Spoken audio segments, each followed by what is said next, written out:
Sidang lanjutan kasus meninggalnya Prada Laki kembali menyita perhatian publik.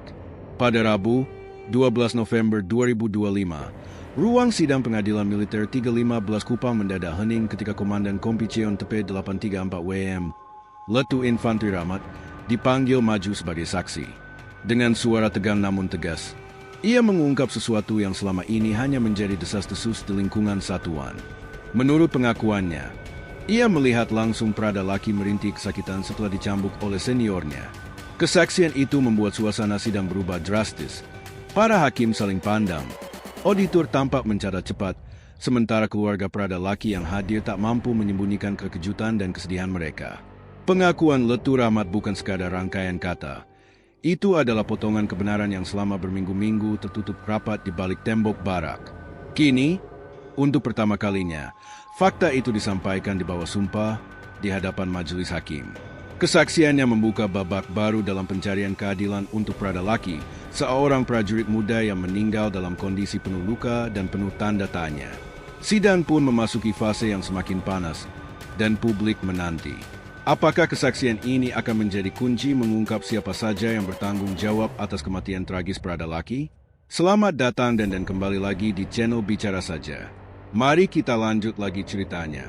Rabu, 12 November 2025, ruang sidang pengadilan militer 315 Kupang terasa lebih sesak dibanding hari-hari sebelumnya.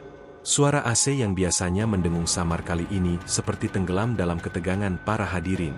Ketika nama Letu Infantri Rahmat, Komandan Kompi Cheon Tepe 834 WM, dipanggil maju, seluruh kamera wartawan langsung mengarah ke podium kesaksian.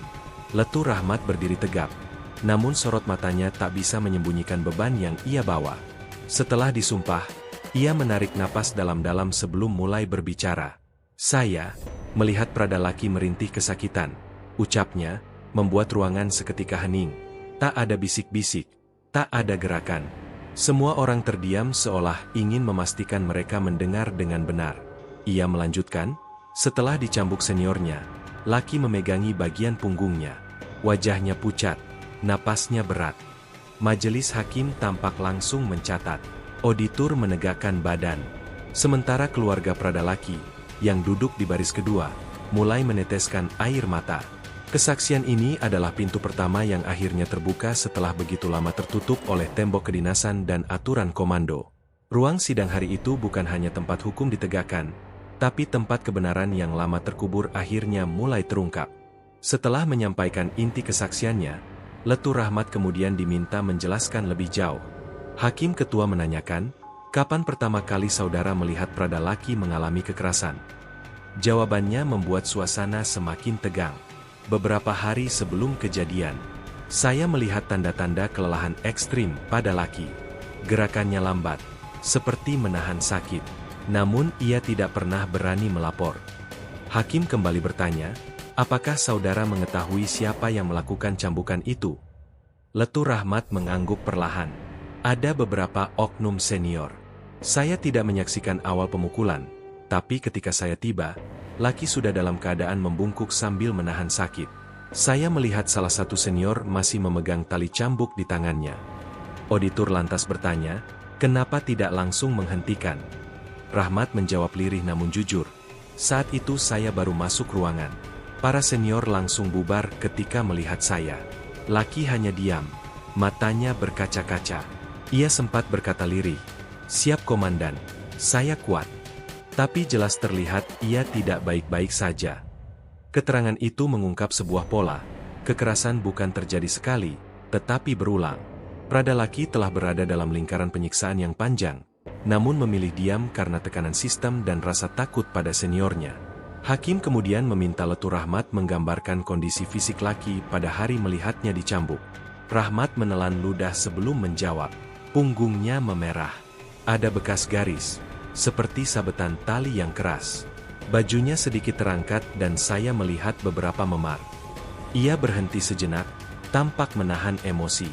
Yang paling saya ingat adalah wajah Laki. Ia menggigit bibirnya agar tidak menangis. Tapi tubuhnya gemetar. Itu bukan rasa sakit biasa. Itu rasa sakit orang yang sudah lama menahan penderitaan. Keluarga Prada Laki kembali menangis.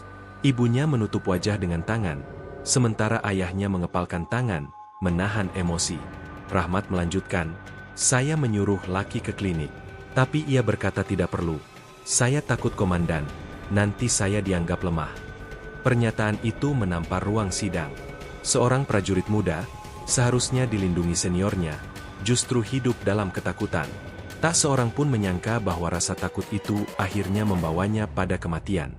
Auditor meminta Rahmat menjelaskan apakah Laki pernah menunjukkan perubahan perilaku sebelum meninggal. Rahmat mengangguk. Ia semakin pendiam. Biasanya ia sopan namun masih bisa tersenyum. Tapi sejak beberapa minggu terakhir, ia lebih sering menunduk, jarang bicara, dan sulit makan. Ia menambahkan, Laki sering terlihat duduk sendiri setelah apel malam. Pandangannya kosong. Ketika saya tanya, ia hanya menjawab, "Siap komandan, saya baik." Tapi saya tahu ada sesuatu yang ia sembunyikan. Majelis hakim mencatat dengan serius. Salah satu hakim anggota berkata, "Artinya, selain kekerasan fisik, Prada Laki mengalami tekanan mental berat." Rahmat mengiyakan. "Benar. Saya yakin dia hidup dalam ancaman. Ada sesuatu yang membuatnya tidak berani bicara. Saya merasa bersalah karena tidak lebih cepat bertindak."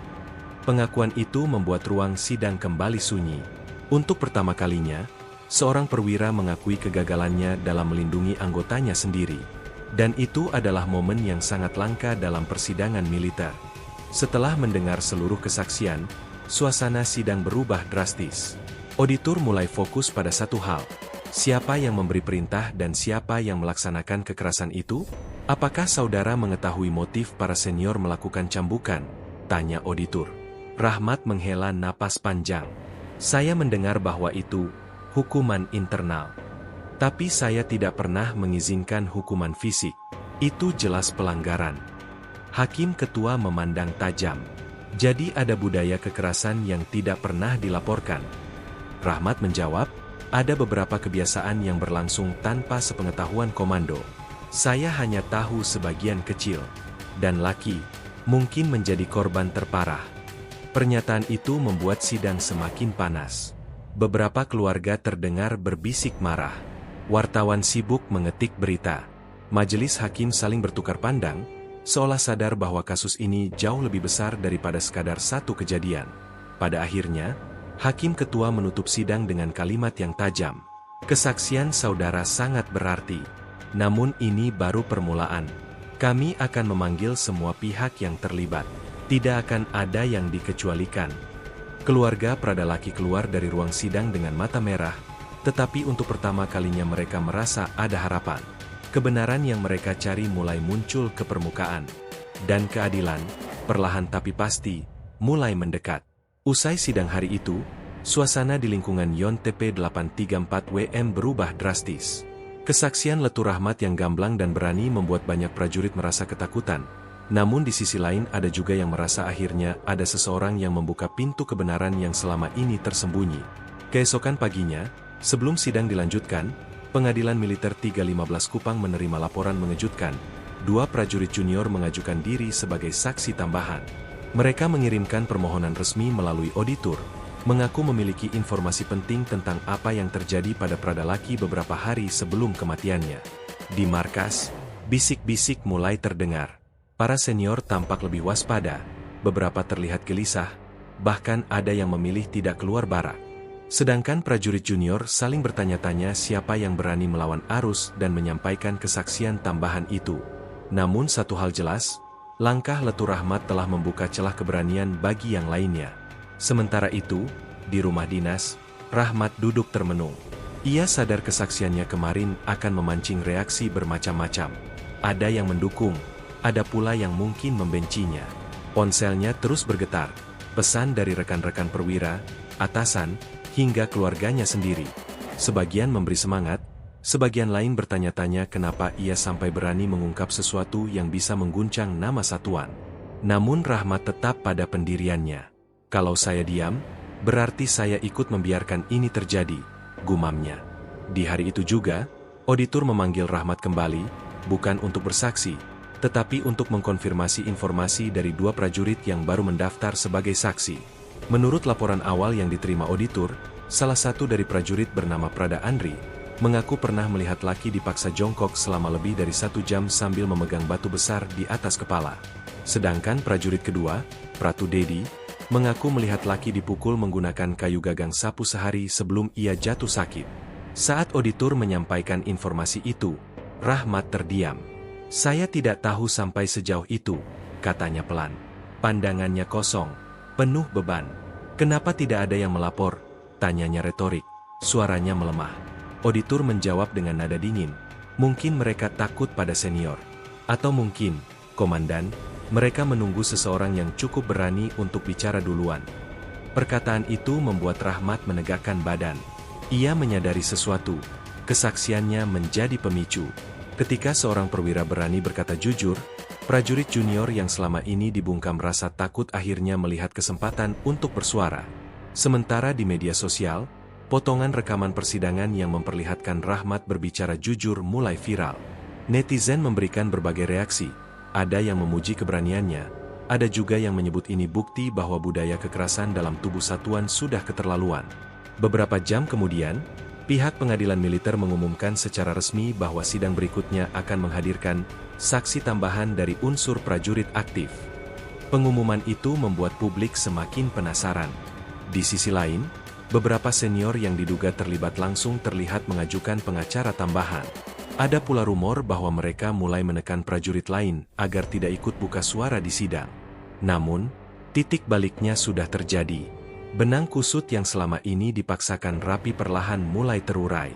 Dan di balik semua itu, nama Prada Laki kembali menggema, bukan sebagai prajurit lemah seperti anggapan sebagian senior, tetapi sebagai korban yang akhirnya mendapatkan pembelaan, bahkan setelah ia tiada. Pada akhirnya, menjelang malam, Rahmat menerima satu pesan dari nomor tak dikenal yang hanya berisi 4 kata. "Terima kasih, Komandan." Akhirnya, Rahmat membaca pesan itu berkali-kali.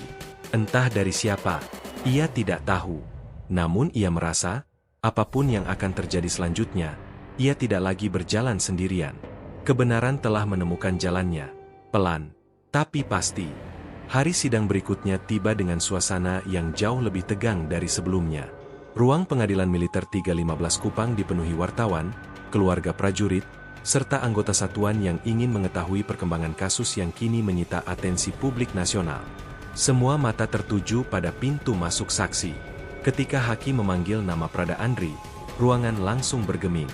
Ia adalah prajurit muda yang dikenal pendiam, tidak banyak bicara, dan jarang terlihat menunjukkan keberanian semacam ini. Namun hari itu, dengan seragam rapi dan wajah tegang, ia melangkah maju. Setelah disumpah, hakim bertanya, "Saudara saksi, apakah benar saudara memiliki informasi terkait perlakuan yang dialami Prada Laki sebelum meninggal?" Prada Andri menelan ludah. Suaranya bergetar. "Benar, Yang Mulia. Saya melihat Prada Laki dipaksa jongkok sambil mengangkat batu besar, selama hampir 1 jam. Itu terjadi 3 hari sebelum ia pingsan." Suasana sidang langsung berubah. Beberapa hadirin terdengar terkejut. Bahkan ibu Prada Laki tak kuasa menahan tangis. Prada Andri melanjutkan, "Laki sempat meminta izin untuk berhenti karena punggungnya sakit. Tapi senior bilang kalau dia berhenti, hukumannya akan ditambah." Hakim ketua maju sedikit ke depan, matanya tajam. "Siapa senior yang memberi hukuman itu?" Setelah jeda panjang, Andri menyebut 3 nama prajurit senior. Ruangan mendadak riuh. Para prajurit di deretan kursi belakang saling pandang, sementara beberapa senior yang hadir mulai gelisah, terlihat menunduk atau menghindari pandangan publik. Setelah Prada Andri selesai, hakim memanggil saksi kedua, Pratu Dedi. Berbeda dengan Andri yang terlihat takut, Dedi tampak lebih siap. Sikapnya tegas, meski napasnya tetap berat menahan tekanan dari seluruh ruangan. Hakim bertanya, "Saudara saksi, apa yang saudara ketahui?" Dedi menjawab tanpa ragu, "Saya melihat Prada Laki dipukul menggunakan gagang sapu di gudang belakang. Itu terjadi 1 hari sebelum kondisinya memburuk. Ia tersungkur, tapi dipaksa bangun." Hakim terkejut, auditor langsung mencatat cepat, sementara pengacara para terdakwa tampak panik. "Siapa yang melakukan pemukulan tersebut?" tanya hakim. "Nama yang sama dengan saksi pertama, Yang Mulia," jawab Dedi. Namun ia menambahkan satu hal yang membuat ruangan membeku. dan saya melihat salah satu dari mereka membawa tali cambuk yang sama seperti yang disebut Komandan Kompi kemarin. Terjadi kegaduhan kecil di ruang sidang. Para hakim segera mengetuk palu, meminta ketertiban. Letu Rahmat, yang duduk di barisan saksi siap panggil, menundukkan kepala. Kesaksiannya kini dipertegas oleh dua prajurit muda yang berani mempertaruhkan karir mereka demi kebenaran. Hakim lalu bertanya, "Kenapa saudara baru bersuara sekarang?" Jawaban Pratu Dedi membuat seluruh ruangan terdiam. "Saya takut, Yang Mulia. Tapi setelah Komandan Rahmat bersaksi, saya merasa ini saatnya. Prada Laki tidak punya kesempatan bicara lagi. Jadi biar kami yang bicara." Keluarga Prada Laki menangis. Kali ini bukan hanya sedih, tetapi juga lega. Untuk pertama kalinya sejak tragedi itu, mereka merasakan bahwa anak mereka tidak mati sia-sia. Ada yang memperjuangkan nama baiknya. Ada yang berani mengungkap penderitaan yang selama ini ia pendam.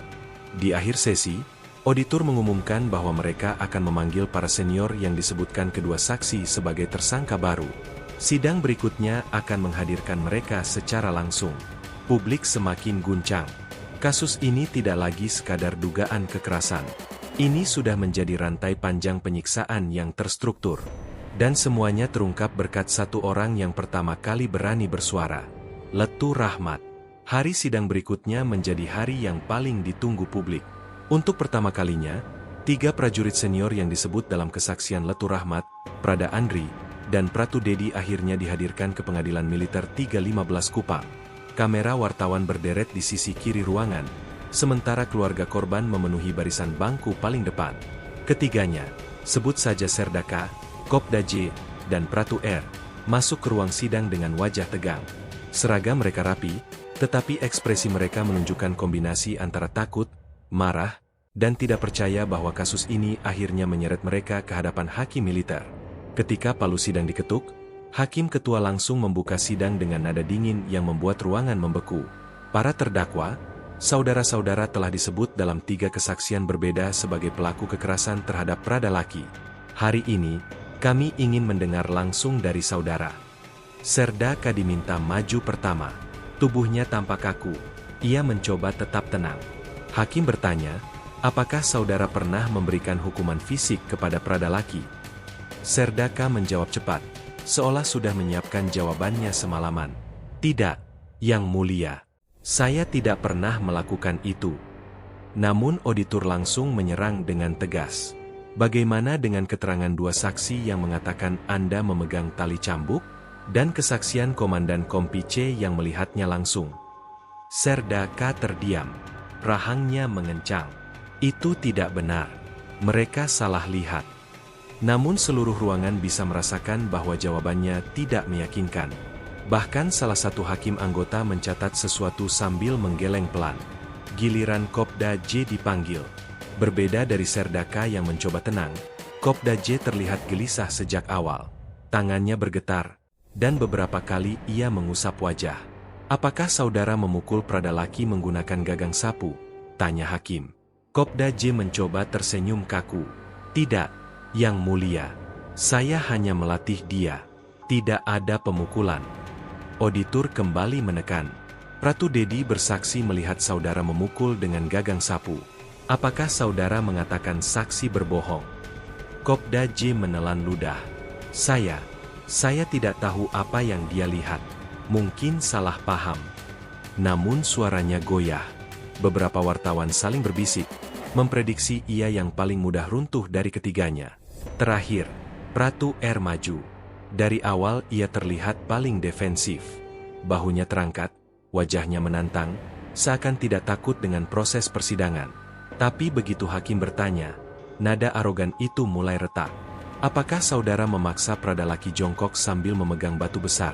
Tanya hakim. Tidak, Yang Mulia. Jawabnya cepat. Hakim membalas lebih tajam. Prada Andri menyaksikan langsung. Apakah saudara menyangkal semuanya? Ya, jawab Pratu R dengan nada tinggi. Hakim mengetuk meja, memperingatkan. Jawab dengan sopan. Ini pengadilan, bukan barak. Pratu R menunduk, tetapi sikapnya tetap keras. Namun semua orang di ruangan merasakan bahwa bantahan mereka terlalu cepat, terlalu dangkal, terlalu mirip satu sama lain, seolah-olah ketiganya sudah berkoordinasi sebelumnya. Ketegangan mencapai puncaknya ketika auditor memanggil kembali Letu Rahmat sebagai saksi tambahan untuk mengklarifikasi pernyataannya. Rahmat berdiri di depan para senior yang pernah berada di bawah koordinasinya. Auditor bertanya, apakah saudara yakin melihat salah satu dari mereka memegang tali cambuk pada hari itu? Rahmat menatap ketiganya satu persatu. Matanya tajam namun tetap profesional. Saya yakin 100%, jawabnya. Serdaka memegang tali cambuk. Kopda J berdiri tidak jauh dari Laki. Dan Pratu R memarahi Laki dengan kata-kata kasar. Ketiga senior itu menunduk. Ekspresi mereka hancur. Publik bisa melihat, ini bukan lagi sekadar kesaksian yang saling bertentangan. Ini adalah tembok kebohongan yang mulai runtuh. Usai mendengar semua kesaksian, hakim menunda sidang untuk pemeriksaan internal lanjutan. Namun sebelum sidang ditutup, hakim berkata dengan suara tegas, jika terbukti ada budaya kekerasan sistematis, maka bukan hanya pelaku lapangan yang akan bertanggung jawab. Komando di atasnya pun akan kami minta pertanggungjawaban. Ruangan langsung bergemuruh. Kata-kata itu seperti petir yang menghantam barisan para senior dan perwira tinggi yang duduk di belakang. Kasus ini bukan lagi tentang tiga pelaku. Ini sudah menyentuh akar masalah yang jauh lebih dalam. Dan semakin sulit bagi siapapun untuk menutupi kebenaran. Sidang terakhir yang dijadwalkan tiba dengan atmosfer yang jauh lebih sunyi, namun bukan karena ketegangan telah mereda. Justru sebaliknya, semua orang tahu bahwa hari ini majelis hakim akan menyampaikan putusan awal berdasarkan rangkaian kesaksian, pemeriksaan saksi, bukti tambahan, hingga rekonstruksi internal yang dilakukan selama beberapa minggu terakhir. Sejak pagi, keluarga Prada Laki sudah datang dan duduk di barisan depan. Ibu Laki tampak menggenggam erat foto anaknya, seolah memohon agar keadilan benar-benar ditegakkan. Sementara itu, Letu Rahmat hadir dengan wajah lelah namun mantap. Banyak tekanan ia hadapi sejak mengungkap kebenaran, namun ia menolak mundur. Ketika hakim masuk, seluruh ruangan berdiri. Sidang dimulai. Hakim ketua membuka berkas putusan, lalu berkata dengan suara berat. Setelah mempertimbangkan seluruh keterangan saksi, alat bukti, serta hasil pemeriksaan pendalaman, majelis menemukan adanya pola kekerasan yang terjadi sebelum kematian Prada Laki. Ruangan langsung hening. Tidak ada yang berani bergerak. Hakim melanjutkan, majelis menilai keterangan Komandan Kompi C, Letu Infantri Rahmat, konsisten dan didukung oleh dua saksi prajurit, serta bukti fisik yang ditemukan di gudang belakang barak. Bukti fisik yang dimaksud adalah seutas tali cambuk yang ditemukan di lokasi yang disebut saksi, gagang sapu patah dengan bercak darah, serta rekaman CCTV area belakang yang memperlihatkan kerumunan prajurit senior dan Laki dalam kondisi lemah pada malam sebelum ia jatuh sakit. Ketiga barang bukti itu telah melalui proses forensik internal. Hasilnya, bercak darah di gagang sapu cocok dengan sampel darah Laki. Ketegangan meningkat ketika hakim membacakan hasil pertimbangan terhadap para senior yang menjadi terdakwa. Serdaka, Kopda J, dan Pratu R tampak pucat. Wajah mereka yang sebelumnya keras kini tak mampu menyembunyikan rasa takut. Majelis menyimpulkan bahwa ketiga terdakwa terbukti melakukan tindakan kekerasan, berupa pemukulan, cambukan, dan hukuman fisik berlebihan yang tidak sesuai prosedur militer. Suara isak terdengar dari keluarga Laki. Rahmat menutup mata, mengembuskan napas panjang. Ini adalah momen yang selama ini ia harapkan, kebenaran yang akhirnya tidak lagi terbantahkan.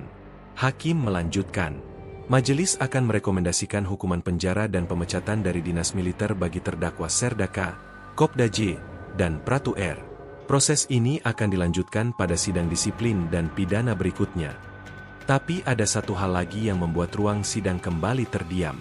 Hakim menatap seluruh ruangan dan berkata, majelis juga menilai adanya kelalaian dan pembiaran oleh unsur komando di atasnya.